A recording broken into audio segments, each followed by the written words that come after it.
minasyaitonir rajim. Bismillahirrahmanirrahim.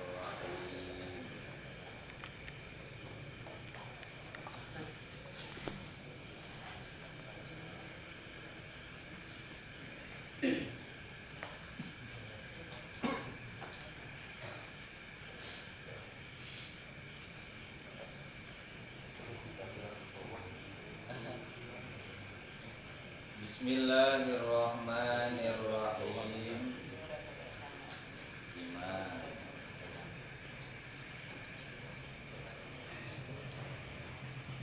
Wa ba'dul a'immati yaqulu ma'nal baqa'i fi haqqihi ta'ala istimrarul wujudi fil mustaqbali ila ghairi nihayatin. Lan utawi setengah pirang-pirang imam yaqulu iku ngucap ya ba'dul a'immah, ngucap-ngucap ing lapan makna baqa'i utawi makna sifat baqa bihaqqihi ta'ala ing dalam hak Allah ta'ala istimrarul wujud iku mayenge wujud fil mustaqbali ing dalam zaman Arab ila ghairi nihayatin maring oranana toto kama anna ma'nal qidami fi haqqi ta'ala istimrarul wujudi fil madhi, kaya oleh satuhune makna qidam ing dalam hak Allah ta'ala iku mayenge wujud ing dalam zaman kang kaliwa ila ghairi niha ila ghairi ghayatin takamaring oranana tutu wa ka'anna hadhihi ibarata yajnahu qailuha ila annal qidama wal baqa'a sifatani nafsiyatan. Lan kaya-kaya satuhune ikilah iki ibarat iku condong sapa wong kang ngucape ing hadhihi ibarat maring satuhune sifat qidam lan sifat baqa iku sifat rorokan bangsa nafsiyah sakarone li annahu ma indahu al-wujudul mustamiru fil madhi wal mustaqbal, karena satuhune ya qidam wal baqa mumbuqail iku wujud kang mayung ing dalem kang kaliwat lan kang arep wal wujudu nafsiyun li adami tahaqquqi dzati biduri, lan utawi sifat wujud iku kang bangsa nafsiyah karena ora nyatane zat kalawan ora nane wujud. Wa hadzal madhhabu dhaifun, lan utawi iki laiki madhhab iku kang lemah. Li'annahu malau kana nafsiyatan lazima allatu qaladatu bidunihima, karena satu tidak wal baqa iku lamun ana ya kidam lan baqa iku bangsa nafsiyah sakarone maka wajib apa yen ta ora den arti apa zat kalawan orang anak kidam lan baqa wadalika batilun, lan utai mangkono Allah tuwa qaladat iku kang batil bidalili anadzata yuqalu wujuduha, kalawan dalil ing satuhune zat iku den arti ya zat iku den arti opo wujude zat. Sumayyutlabul burhanu ala wujubi qidamiha wa baqaiha, maka kari-kari den puri opo dalil ing atase wajib qidamiha qidame zat wa baqaiha lan baqone zat.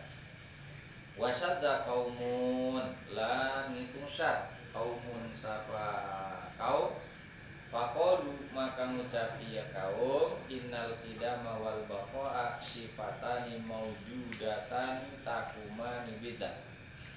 Isatune sifat qidam lan baqai ku sifat roro kang maujud sakarone kang jumeneng iya sifatani kalawan zat. Kal ilmi wal qudrati kaya sifat ilmu lan sifat qudrat. Wala yaqadhuhu lan orana samar apa doni ya kawan. li'annahu yalzamu alaihi ayyakuna qadimaini aydan biqidamin akhar. Karena satuhune kalakuan iku wajib ing atase kaul sat apa yen tahana ya kidam jeung bako iku kang kodim sakarone aidon alemani bikidamin akhara kalawan kidam kang wewene maujudin kang maujud wabakia ini lan maksiroro aidon alemani bibakoin akhara maujudin kalawan bako kang wewene kang maujud. Sumayan takilul kalamu ila hadal kidamil akhiri wa hadal bakal akhar fayal bihi ma malazima fil awalai. Sumayan takilu maka kari-kari ngali opora opo kala rasa mari ikilai kidam kang wene wa hadal baqail akhiri lan ikilah iki bako kang wene fayal zamu fihi ma maka wajib fihi ma ing dalam karone hadal kidamil akhar baqail akhar ma opo barang lazimah kang wajib ieu barang fil awalaini ing dalam kang awal sakarone wa yalzamu tasalsul lan wajib opo tasalsul wa al-afu min hadzal qaul qaulu man farraqa wa an.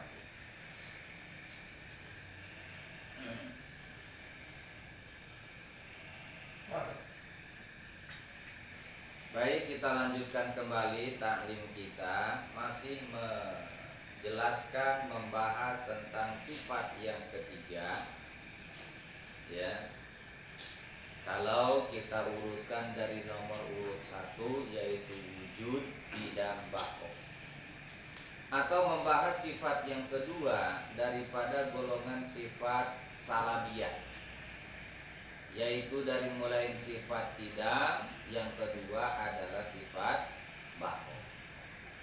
Perlu diketahui bahwa sebagaimana yang telah diterangkan kemarin-kemarin bahwa sebahagian daripada sifat yang wajib terhadap zat Allah Subhanahu wa taala adalah 20 sifat menurut Imam Abu Mansur Al-Maturidi dan 13 sifat menurut Imam Asy'ari. 20 sifat tersebut ya terbagi menjadi 4 bagian. Ya, yang pertama ada yang tergolong sifat nafsiyah, yang kedua tergolong sifat salabiyah, yang ketiga tergolong sifat ma'ani, dan yang keempat tergolong sifat ma'nawiyah. Sifat nafsiyah adalah satu, isinya adalah sifat wujud. Boleh dikatakan wujud, dikatakan sifat, ya, karena ini bahasanya sangat susah. Kenapa kita katakan susah? Karena zat tersebut tidak akan bisa dimengerti moal kaharti eta zat kecuali kudu wujud. Ya, makanya dinamakan sifat wujud tersebut adalah sifat nafsiyah, subutiyah. Zat tersebut tidak akan bisa dimengerti jika tidak wujud. Dat moal kanyahoan, dat moal kaharti, lamun henteu tembong gitu. Jadi wujud-wujud eta tembong, aya bahasa. Ada kalau bahasa Indonesia itu ada. Kalau bahasanya mah ono. Kalau bahasa Jawa ono. Cuman jangan asal ono di Teluk Jakarta aja tukang bakso.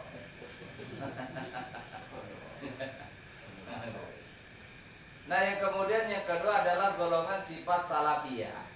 Ya, jumlahnya adalah 5. Mencabut daripada sifat-sifat yang tidak pantas, tidak layak terhadap zat Allah Subhanahu wa taala. Dari mulai menafikan anak, menafikan istri, menafikan sekutu, menafikan pembantu, ya, dan yang lain-lain sifat-sifat kekurangan terhadap Tuhan, terhadap zat Allah, maka itu seluruhnya bisa di-cover dan di-handle, ditolak dengan sifat salabiyah, ayat salabu malayaliku lidatihi ta'ala, mencabut seluruh sifat yang tidak pantas dan tidak layak terhadap zat Allah Subhanahu wa ta'ala. Kenapa? Karena sifat kekurangan sifat-sifat yang tidak pantas dan tidak layak, la nihayatalah, tidak ada ujungnya alias banyak sekali. Cuman dari keseluruhan sifat-sifat kekurangan tersebut, seluruhnya bisa dihandle, dicabut, dinafikan oleh 5 sifat salabiyah tersebut. Maka tercabut dengan sifat salabiyah tersebut 10 makulat. 10 makulat. 10 makulat ini yang semuanya ada di diri makhluk. Seperti bilangan, ya, seperti zaman, seperti menunjukkan tempat, seperti menunjukkan butuh terhadap yang lain, seperti menunjukkan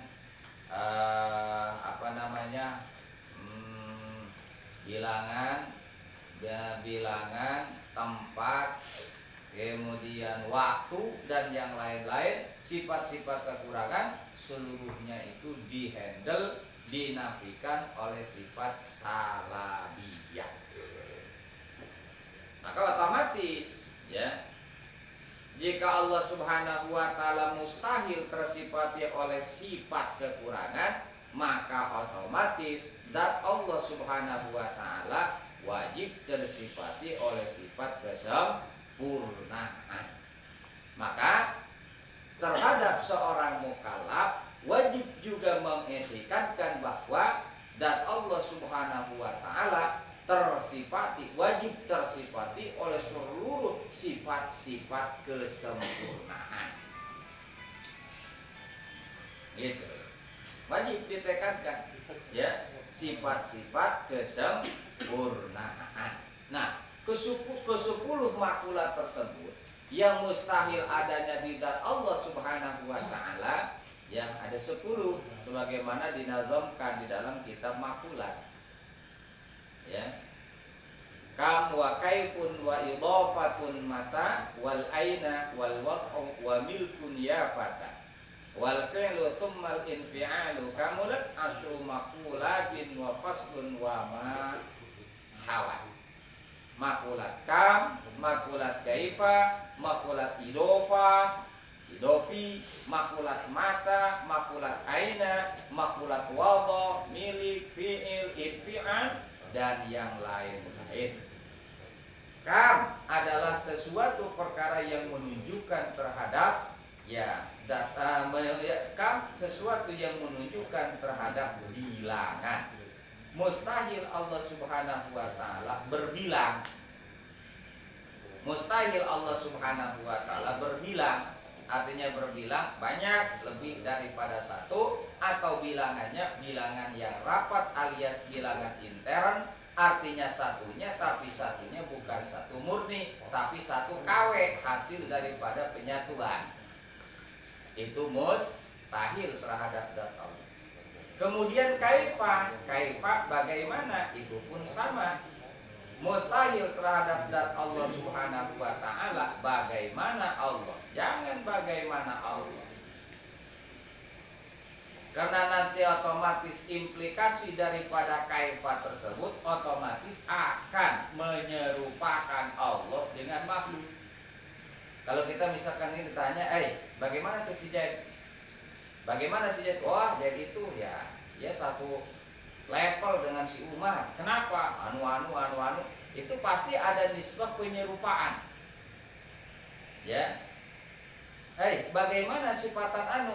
Ya, sifatan anu seperti anu seperti nantinya pasti. Jawaban itu pasti anu. Nah, itu kaifa.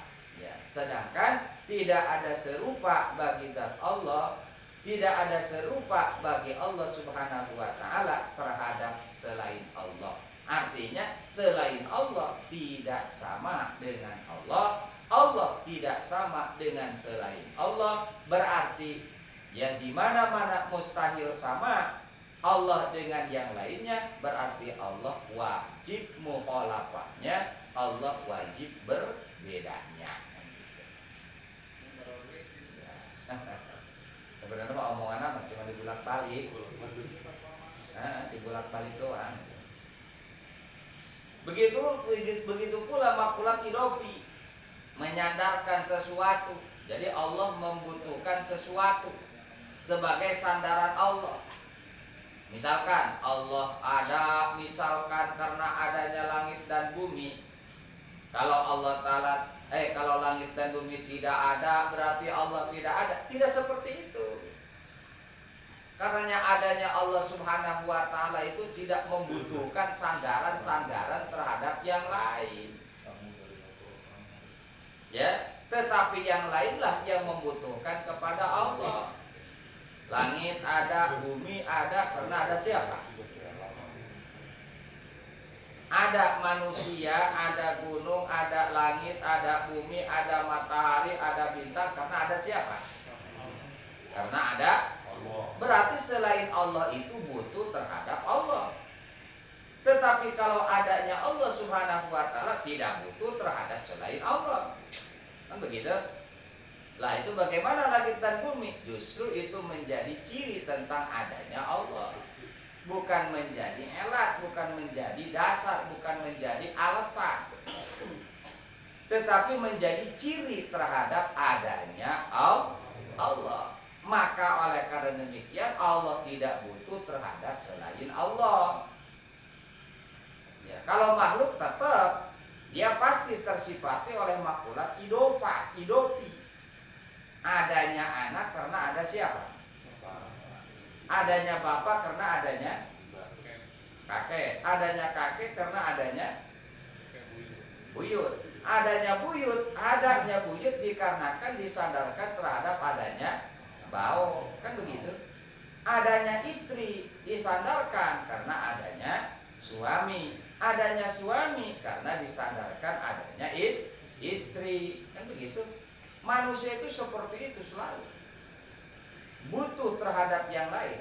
Namanya makhluk, manusia lah terutama, selalu membutuhkan terhadap yang lain. Makanya kan dalam ilmu IPA atau apa tuh, manusia itu termasuk spesies apa? Aja spesies yang membutuhkan terhadap yang lain kan gitu. Makanya ada interaksi antara manusia dengan manusia yang lain, manusia dengan yang lainnya. Dengan apa namanya? Ada simbiosis, mutualisme, saling membutuhkan. Ada Uber, ada penumpang. Nggak ada Uber, nggak ada penumpang. Ada Uber karena ada online. Kalau nggak ada aplikasi, nggak ada Uber. Makanya selalu di Uber. Makanya kalau jangan sampai di Uber ganti. Ya, itu jadinya apa? Taksi jaga. Enggak, kalau taksi jaga insya Allah. Karena ini kan Uber kan. Jaga harusnya. Jadi jaga aplikasi. Tut dijaga kan? Ah, ini jaga. Gitu aja kok repot ya. Katanya pengen maju, ada aplikasi udah ribut. Nah, itu mah udah ketinggalan zaman primitif lagi. Iya. Jadi sekarang kan ribut, padahal masing-masing sudah diatur, ya kan? Masing-masing sudah diatur. Gak usah ribut, biarkan mereka orang-orang mencari rezeki sama, silakan cari rezeki dengan yang halal, cari rezeki dengan yang dibolehkan, boleh itu halal.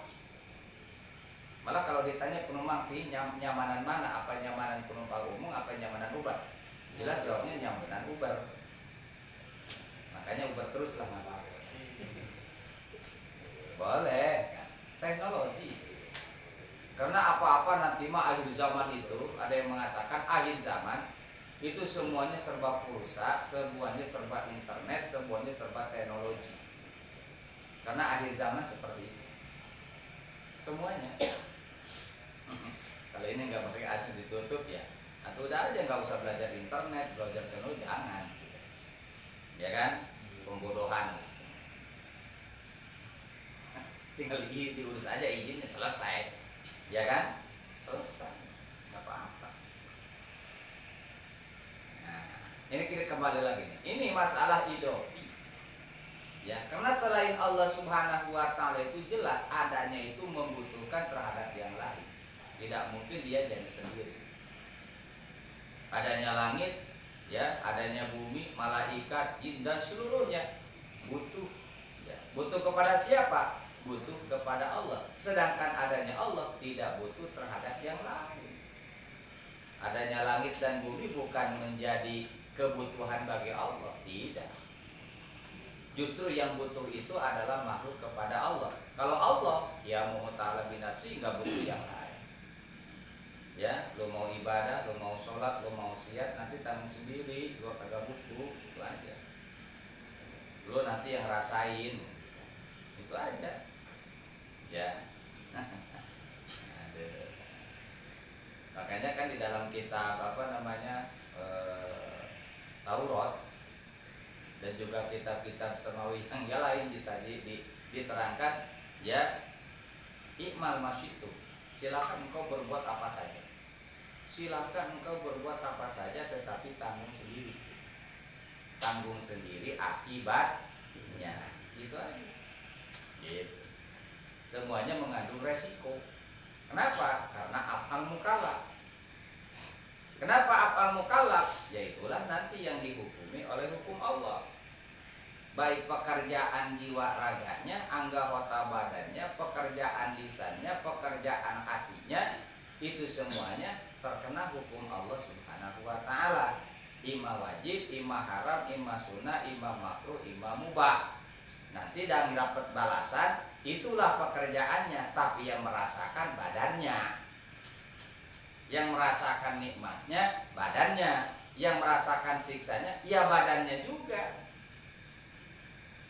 Ya, hasil dari perbuatan dia, ya, itulah nanti yang akan efeknya, yang nanggungnya badannya.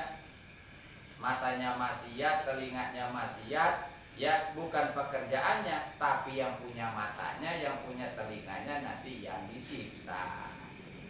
Gitu. Itu makulat idofi. Mata, seluruh hal-hal yang berkaitan dengan waktu, ya Allah tidak terikat dengan waktu. Ya, aina, di mana, yang menunjukkan terhadap tempat. Allah tidak terikat dengan tempat dan yang lain-lain. Makanya, ya, sifat yang 20 ini dirasa cukup oleh para alim ulama, ya, sebagai kewajiban bagi seorang mukallaf, ya, supaya benar-benar sah imannya kepada Allah Subhanahu wa taala. Karena yang 20 sifat ini, ya, ini adalah bisa merangkum keseluruhan daripada sifat-sifat kesempurnaan Allah. Begitu. Ya. Gitu. Makanya kalau tidak ngaji sifat 20 agak repot. Apalagi kalau zaman sekarang banyak Islam sejati, sholat cukup dengan niat, ya, ada sholatnya katanya dengan sholat batin saja. Mulai pertama ngajinya ngaji alif, kata dia alif pada berapa, ya, apa sih artinya alif? Itu kalau Islam sejati begitu, alif aja yang ucap-ucap, dan ningkat-ningkat. Ya kalau ditanya ke kiai alif pada berapa? Kalau kita balikin lagi, memang alif ada berapa kan gitu. Ya kan? Itu pasti kalau Islam sejati begitu. Islam sejati. Ya, alif ada berapa? Kata dia cuma ada satu. Kamu nggak ngaji nahu. Alif itu ada dua. Ya kan? Satu alif yang lempeng, kedua ada alif yang bengkok. Alif rengkol begitu kata anak santri. Ada alif bengkok, yang lempengnya Islam yang sesungguhnya, yang mengikuti anjuran Kanjeng Nabi Muhammad, mengikuti hukum-hukum Allah, itulah alif yang lempeng. Kalau alif yang bengkok, kamu sholat cukup dengan niat, itu alif bengkok. Iya kan begitu. Nah, ini Islam sejati. Udah Anggris banyak. Maaf nih kalau ada orang Anggris Karawaci ya. Sholatnya katanya sholat batin. Terus kalau dia pasti nanyain itu sholatnya, sholat Nabi Adam itu apa katanya kan? Sholat Nabi Idris apa katanya? Sholat Nabi Isa apa? Sholat Nabi Musa apa? Kalau kita jawab, kamu hidup di zaman siapa? Kamu itu hidup di zaman siapa? Kalau kamu hidup di zaman Nabi Adam, silakan mengikuti sholat Nabi Adam. Cuman satu hari satu malam, cuma satu waktu. Dan juga sholatnya nggak pakai sujud. cukup berdiri, cukup ruku saja.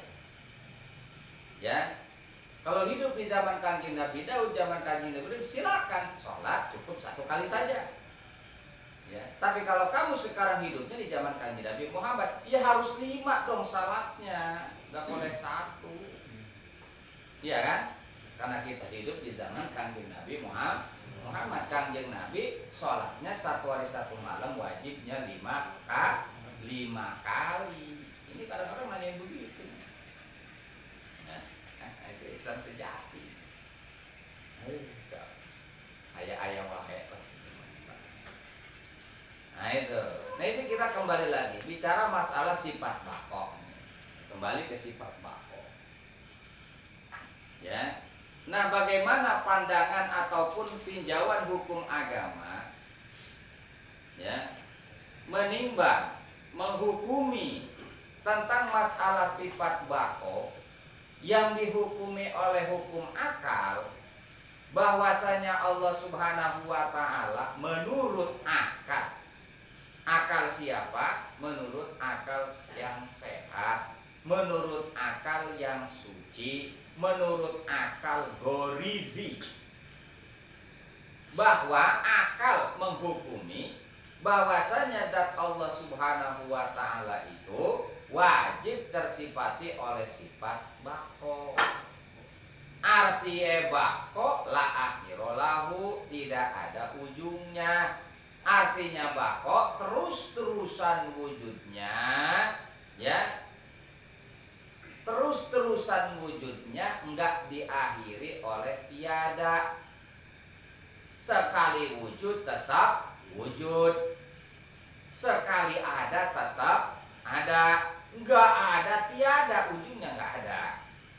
Itulah la akhirolahu, tidak ada ujungnya, terus-terusan. Makanya nanti ada bahasa, menurut sebagian ulama, ya, bahasa makna daripada bako adalah, ya, istimrorul wujudi fil mustaqbal ila ghairi nihayah. Ada kata seperti itu. Boleh gak jadi masalah? Jadi wujudnya Allah Subhanahu wa Ta'ala itu istimrorul wujud, mayang wujude sampai tak terhingga. Itu kan? Sampai tak terhingga. Nah, kalau kita saklakan sudah saja la akhirolahu, tidak ada ujungnya, selesai. Ya, atau tidak diakhiri oleh tiada, selesai. Nah, ini hukum akal dapat mendeteksi bahwasanya Allah Subhanahu wa Ta'ala itu wajib tersifati oleh sifat bako yang artinya kekal, yang artinya langgeng. Arti sing langgeng boten ana ujunge. Belajar jawabnya sedikit sudah benernya. Boten ana ujunge. Tungna. Berarti terus-terusan wujud. Nah, terus-terusan wujud. Lah, kalau kita terus-terusan wujud, ya kan ada makhluk yang terus-terusan wujud, betul. Ada. Siapa bilang nggak ada? Ada yang terus-terusan kakak, ada. Tetapi terus-terusan kekalnya makhluk tersebut, ya, tetap beda dengan kekalnya Allah. Kenapa? Karena kekalnya makhluk tersebut diawali dengan tiada, seperti neraka, seperti surga, swarga, seperti aras, seperti kursi, lauhil mahfud, kolam, ruh. Walaupun mereka kekal, tetapi awalnya tiada. Berarti sing kekele, ya, didahului oleh tiada. Berarti kalau adanya didahului oleh tiada, berarti makhluk, kan begitu. Wujuduhu ba'dal adam, adanya sesudah tiada. Selain Allah pasti adanya sesudah tiada. Kalau kita pinjam bahasa Buddha kan kosong isi, kosong isi, kosong isi, ya kan? Kosong isi, kosong isi, kosong isi. Bahasa Buddha. Ya, makanya dia kosong isi, kosong isi, kosong isi. Ada 6 di sini. Ya. Malah sampai kosongnya udah nggak ada rambutnya, jadi biksu. Karena udah mumet mikirin kosong isi terus. Jadi nggak tumbuh rambutnya. Maaf lah gitu. Ya, tapi nggak apa-apa sih, mubah saja. Dicukur botak mubah, nggak apa-apa. Boleh nggak apa-apa. Ya, malah gitu irit sampo, irit sampo, nggak usah pakai sisir, udah bagus lah, praktis gitu kan. Ada, kita kembali ini bagaimana tinjauan hukum agama. Kenapa? Karena sesuatu itu tidak lepas daripada hukum agama apapun. Ya, apapun itu. Segala kejadian, ya, tingkah laku, aktivitas, kejadian apa saja yang dilakukan oleh makhluk itu pasti ada hukum. Pasti ada hukum. Semuanya pasti ada hukum. Nah, ini bagaimana pendapat hukum akal yang mendeteksi bahwa akal menghukumi, Allah Ta'ala wajib bersifat kok. Karena akal ini tidak dapat mengerti jika Allah Ta'ala itu tidak bako. Akal ini tidak dapat membenarkan jika Allah Ta'ala ini hancur. Lah, berarti kalau hancur sama dengan makhluk. Buat apa nyembah Tuhan yang hancur? Ya kan? Ya. Buat apa nyembah Tuhan yang mati? Buat apa nyembah Tuhan yang mati? Dengan kita aja jadi Tuhan sekalian, daftar jadi Tuhan. Gak apa-apa, ya. Walaupun misalkan pendaftarannya gede, miliaran, gak apa-apa. Kalau jadi Tuhan kan enak. Apa saja tinggal kita perintah kan, langsung ada. Kun fayakun, kan begitu. Kita daftar 1 miliar, kita udah jadi Tuhan nih, udah menjadi Tuhan gitu. Nah, 1 miliar kecil, kun fayakun, 1 T ada di depan. Ini belum ada ya. Belum ada yang pernah daftar jadi Tuhan ya. Nah, ini akal tidak dapat menerima jika Allah Ta'ala itu fana. Jika Allah Subhanahu wa Ta'ala itu hancur. Lah, berarti kalau hancur sama dengan makhluk. Lah, kalau nggak makhluk kenapa disembah? Sama dengan kita kok, kenapa disembah-sembah? Nah, itu akal seperti itu, dapat mendeteksi seperti itu, sehingga akal menghukumi bahwa Allah wajib bakoknya. Tidak ada ujungnya. Walaupun seluruhnya hancur, tetap Allah Ta'ala tidak ikut hancur. Nah, bagaimana hukum agama menyikapi tentang hukum akal yang menghukumi bahwa Allah Ta'ala itu bersifat bako? Pertama, dalam hal ini hukum agama membenarkan 100% terhadap hukum akal yang menghukumi bahwa Allah Ta'ala itu bako. Langsung didauhkan oleh Allah, difirmankan oleh Allah, diucapkan oleh Kangjeng Nabi di dalam hadis-hadis Kangjeng Nabi. Dalam Al-Quran Allah berfirman, wa yabqa wajhu rabbika dzul jalali wal ikram. Kekal Tuhanmu Muhammad dzul jalali wal ikram, yang mempunyai keagungan dan kemuliaan. Berarti Allah Ta'ala itu bako. Maka hukum akal dalam hal ini benar menurut hukum agama, ya, sesuai dengan hukum agama, benar menurut hukum agama. Karena dalam Al-Quran sendiri Allah langsung berfirman, wa yabqa kullu syai'in halikun illa wajhah. Segala sesuatu itu fanin, hancur, illa wajhah, kecuali zat Allah. Nah, gitu. Kecuali zat Allah tidak hancur. Sedangkan yang lainnya hancur. Kullu syai'in halikun illa wajhu. Dalam ayat yang wajhu. Kullu man 'alaiha fanin wa yabqa wajhu rabbika dzul jalali wal ikram. Jelas, jika sudah Ya, Al-Quran berbicara demikian, Al-Quran menunjukkan demikian, maka bagi seorang mukmin tidak boleh lagi ada tawar menawar. Karena itu adalah hukum Allah. Yang punya hukum siapa? Allah. Nah ini kalau hukum Allah sudah mengatakan demikian, masa kita mau nawar? Ya, kita begini. Ya, aqimus shalah, dirikanlah sholat. Kata Rasul, sholat itu 5 waktu. Ini hukum Allah. Kita bisa mesti nawar. Ya Allah, ya kalau bisa nawar, sinawar aja. 2 aja lah. Siang satu kali, malam 1 kali. Apa boleh begitu? Enggak boleh. Ente suka atau tidak suka, ridho atau tidak ridho, sudah terima aja yang 5 waktu. Kenapa? Karena jika Allah sudah menghukumi demikian, agama sudah menghukumi demikian, sudah ya harus diterima dengan bulat. Ridho atau tidak ridho, suka atau tidak suka, itulah keputusan Allah, dan itulah selaku makhluk harus tunduk kepada Allah. Gak usah tawar menawar. Tuhan, puasa kalau 1 bulan itu lama banget, perih, ya. Gimana kalau 1 bulan gak apa-apa, tapi cuma 6 jam doang, ya kan? Waktu subuh, zuhur buka, boleh nggak apa-apa.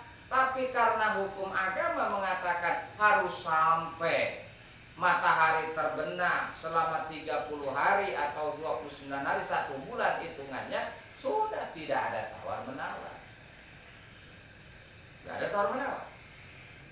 Tetapi kan katanya ada keringanan. Betul, itu keringanan agama. Kenapa? Karena Allah sangat sayang terhadap hambanya. Bagi orang yang bepergian, karena tahu banyak orang yang merantau, ketika bulan puasa Idul Fitri banyak yang pulang kampung. Kalau misalkan dipaksakan puasa, ini akan mudorot. Allah tidak mau menyakiti hambanya.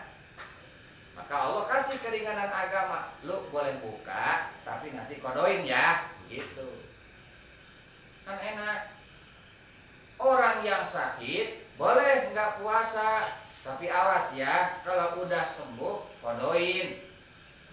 Makanya kalau nggak mau puasa bulan Ramadan, sudah datang bulan Ramadan, minta sakit aja. Jadinya nggak usah puasa. Gitu kan enak tuh. Gitu, nggak apa-apa, minta sakit aja udah. Gitu. Cuma tetap harus dikodok. Nah, kalau sudah Quran berbicara atau Quran sudah menunjukkan, sudah kita harus terima bulat-bulat. Nggak ada tawar menawar. Ya, sudah. Makanya bagi seorang mukmin wajib mengkaji ilmu tauhidnya supaya apa? Supaya pasrah, sadar dan ridho atas apa yang ditetapkan Allah. Gitu. Jadi yang Allah hukumi seperti itu, ya terima. Kan kita hamba itu ya harus nerima apa saja, ya terima, baik buruk terima saja, sudah beres. Kadang-kadang kitanya yang nggak sabar menerimanya ini. Kalau Gus Dur kan hebat ya, sabar narimo, sanajan pasan, kan gitu kan? Ini kan luar biasa. Sabar narimo, najan pas-pasan, ananging mulya makom mana itu sama. Sabar narimo, harus sabar menerima apa yang ditakdirkan Allah, apa yang ditetapkan Allah, terima dengan lapang dada. Karena orang yang bisa taslim, pasrah, sabar, menerima, maka dia termasuk orang-orang yang disayang Allah. Orang yang disayang Allah, maka akan ditempatkan tempat yang diridhoi Allah. Di mana? Surganya Allah. Sabar aja.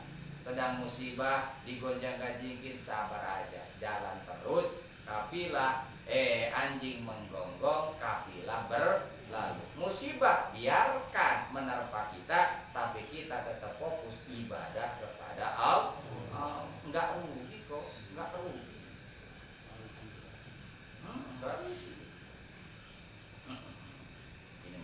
sedikit lalu timbul why,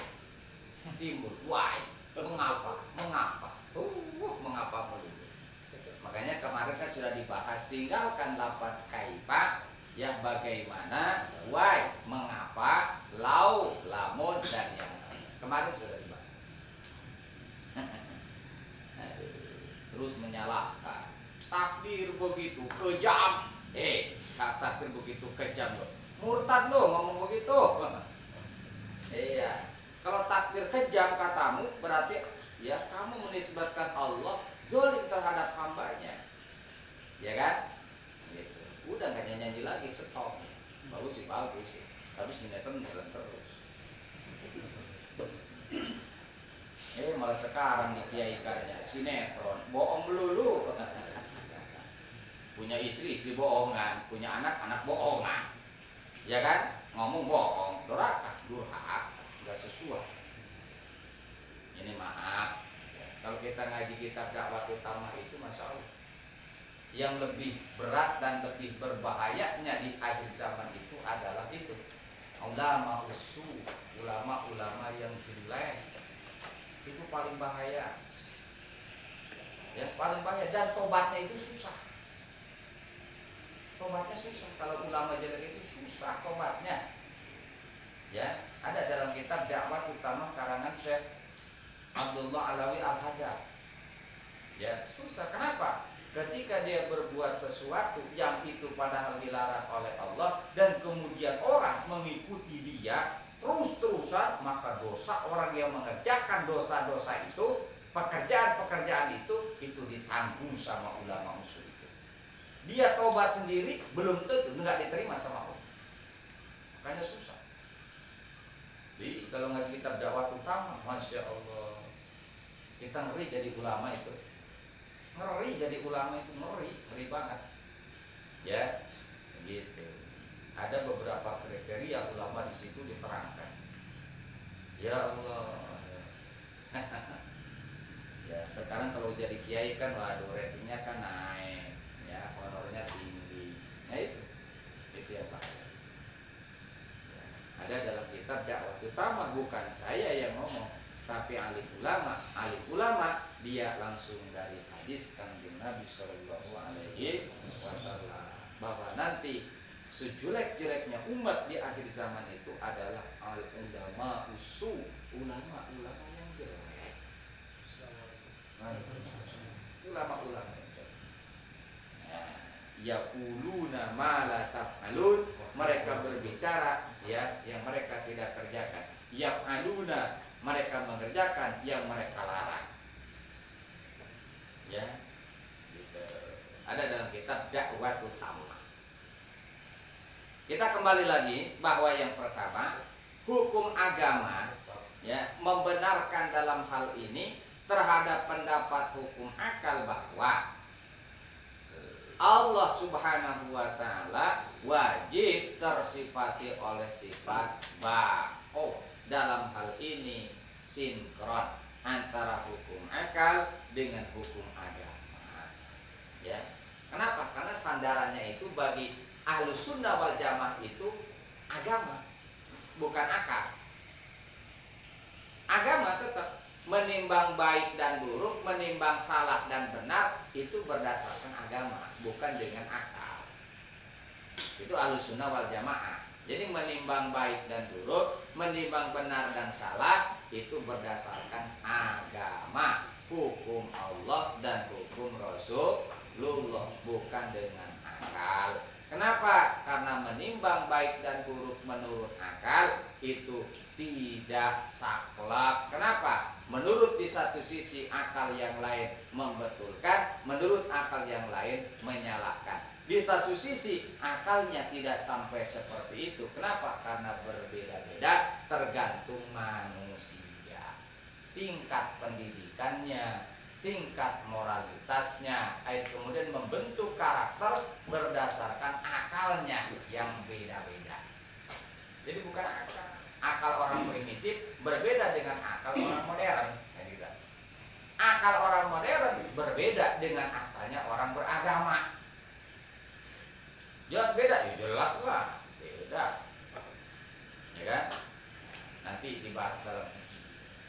Jadi yang pertama, hukum agama adalah ya membenarkan tentang pendapat hukum akal bahwasanya Allah Subhanahu wa taala wajib bersifat bako alias langgeng alias kakal, tidak ada ujungnya. Ya, kita bicara tinjauan hukum agama dulu ya. Yang kedua, kemudian hukum agama ini, hukum agama mewajibkan terhadap seluruh mukallaf siapapun dia tanpa ada terkecuali. Yang namanya mukallaf ya harus wajib mengiktikadkan, mengimani sifat bakonya Allah.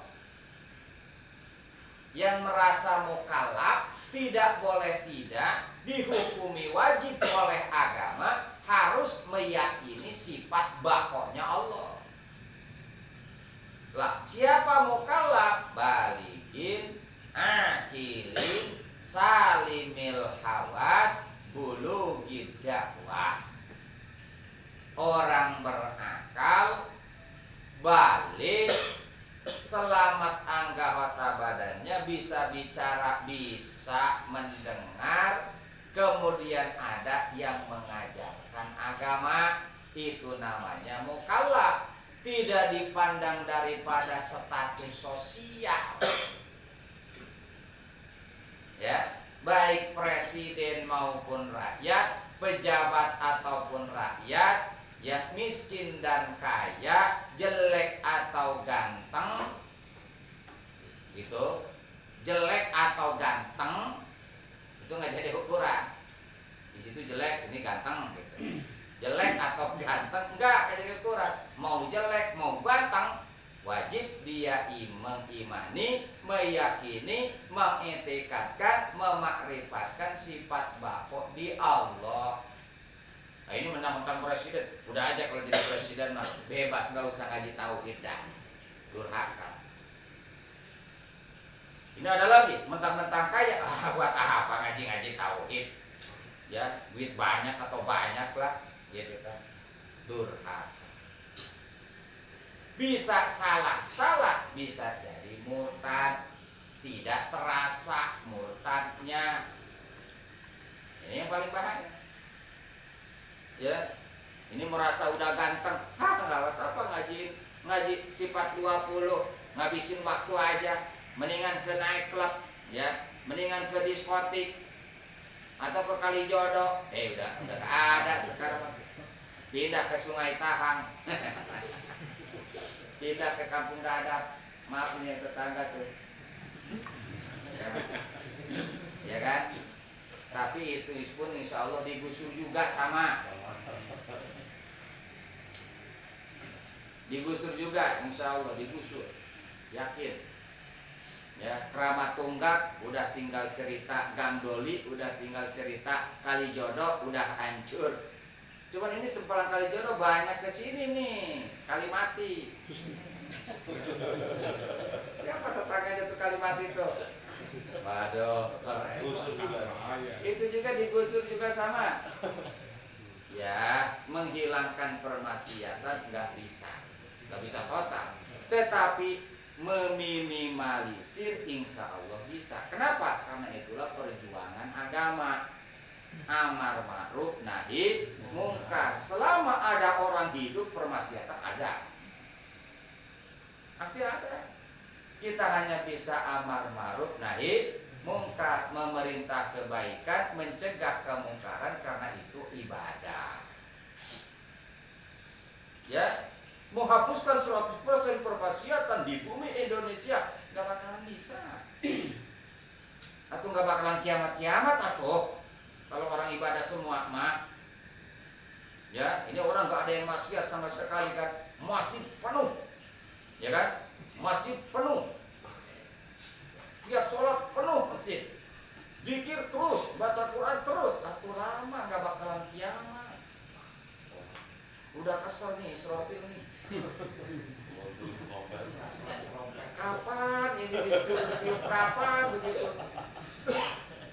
Kalau sekarang kan udah mulai dekat kan, karena udah dipancing-pancing. Benar.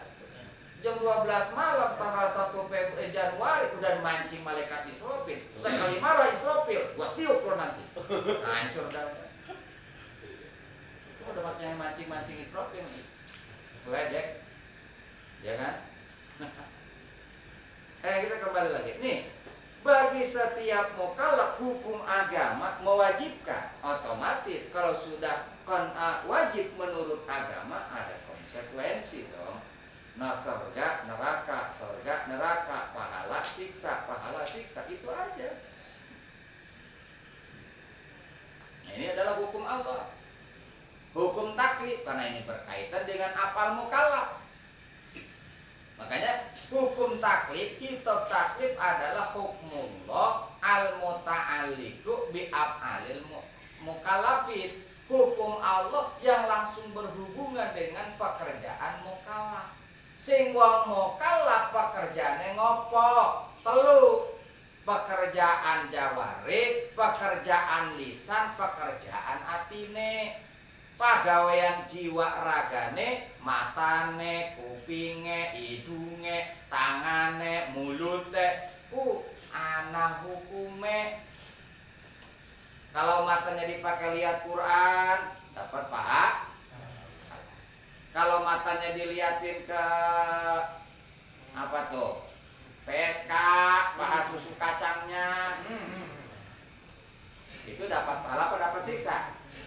Kan pekerjaan melihatnya kan. Itu pekerjaan mata melihat, pekerjaan telinga mendengar, pekerjaan ngambung mencium nih, hidung itu ngambung mencium. Nah, makanya jangan salah cium. Cium istrimu dapat pahala, tapi cium eks kali jodoh dapat siksa. Ya kan? Ya tapi nanti yang akan disiksa bukan pekerjaan menciumnya, nggak ada urusan. Tapi yang nanti mendapatkan pahala siksanya ya hidungnya. Ini nanti yang ketempuhan, mata yang ketempuhan, telinga yang ketempuhan, anggota badan kita yang ketempuhan. Kan begitu? Ya. Anggota badan kita yang berbuat, kita sendiri yang akan menanggung. Ada orang matanya diraksa oleh Allah, dilihatin terhadap yang diperintah oleh Allah, badannya dipekerjakan untuk mentaati perintah-perintah Allah. Nanti dia sendiri yang akan mendapatkan nikmatnya, bukan matanya saja yang masuknya londong masuk surga. Enggak. Mata saya kemana nih? Matamu udah di surga. Kenapa? Kan dipakai baca Quran terus, lihat Quran, ya kan? Sedangkan badannya, waduh ampun, badan saya lagi di neraka nih. Kemana mata saya? Nah, gitu. Enggak, tapi nanti yang masuk sama-sama. Yaitu pekerjaan. Mukallaf ini apal itu pekerjaan. Pekerjaan anggota badan, pekerjaan lisan, pekerjaan hati. Nah, sing kene iki termasuk pekerjaan hati, ngaji, i'tikad, meyakini bakoknya Allah, pekerjaan hati. Nah, ini termasuk terkena hukum Allah. Ya terkena yang namanya sing af'al, pegawaian, pekerjaan, nanti ada hukum Allah. Kalau dia mengimani sifat bako di Allah, yang namanya iman kan di dalam hati, ya kan? Al-imanu tasdiqun bil qalbi. Iman itu membenarkan dalam hati. Urusan masalah iman hati, ya kan? Urusan iman adalah hati. Tapi kalau hatinya nggak iman, walaupun mulutnya ngucapin 2 kalimat syahadat, tapi hatinya nggak iman, tetap kafir hakikatnya. Maka dikatakan munafikin. Wa minan nasi may yaqulu amanna billahi wal yaumil akhir, padahal wa ma hum bimu'minin. Ngono. Re. Tuh, sebahagian daripada manusia ada yang mengatakan amanah, mulutnya mengatakan amanah billah wal yaumil akhir, di depan kanjeng Nabi asyhadu alla ilaha illallah wa asyhadu anna Muhammadar Rasulullah. Tetapi kata Allah, wa ma hum bimu'minin. Dia tidak iman Muhammad. Hatinya tidak iman. Tetap kalau tidak iman, tetap hukumnya kafir. Maka nanti akan kelihatan, hei kamu di dunia sholat, hei kamu di dunia puasa, haji umrohnya bahkan beberapa kali, kok kamu ke neraka disatukan dengan orang-orang kafir? Nah, kenapa? Karena mereka tidak iman. Kenapa tidak iman? Munafik. Berarti iman pekerjaan hati. Nah, pekerjaan hati ini pasti terhukumi oleh hukum Allah, terkena hukum Allah. Makanya orang yang mengimani sifat baqadi Allah, maka dia akan mendapatkan pahala. Kalau dia tidak mengimani sifat baqadi Allah, dia akan mendapatkan siksa. Begitu. Ya kan? Sudah.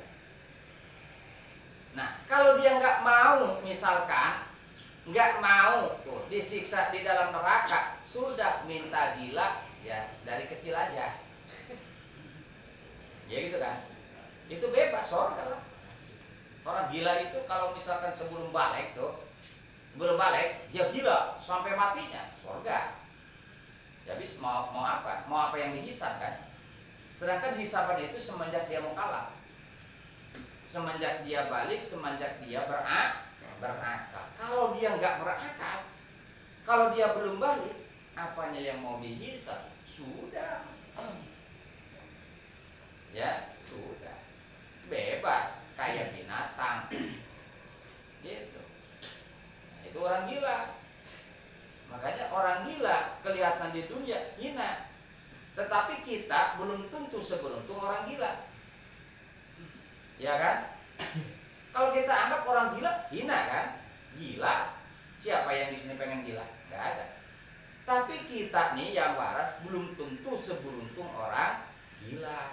Orang gila nggak sholat ya memang gila. Orang gila nggak ngaji ya memang orang gila. Tapi kalau orang waras nggak sholat itu lebih gila lagi. Ya kan? Orang waras nggak puasa lebih gila lagi. Udah ketahuan orang gila nggak wajib sholat, nggak wajib puasa. Ini orang waras kok nggak mau sholat, nggak mau puasa, kan lebih gila kan gitu. Aduh, disebut gila di sini kan nggak mau juga kan. Saudara-saudara, zaman sekarang seluruhnya jadi orang gila. Ada. Ya, kenapa? Seluruhnya kenapa nggak sholat? Nah itu kan orang gila. Ini mau kalah. Ya, makanya anak kecil udah bebas. Orang gila bebas. Bahkan orang yang tidak selamat anggota badannya, matanya buta, telinganya budek, ya mulutnya bisu, sudah nggak wajib sholat. Nggak wajib sholat. Bisu, tuli, buta, nggak wajib sholat. Nggak tertakut loh. Loh kenapa? Sebab nggak ada jalan ilmu. Mau kemana? Mau masuknya ilmu. Kalau orang buta tapi bisa mendengar, dia masih ada jalan ilmu. Pak, ini sholat wajib. Sing Rasul nggak tahu bahwa sholat itu wajib. Oh iya. Bagaimana sholatnya? Nih saya ajari. Walaupun dia buta tapi ada jalan ilmu masuk dengan kuping.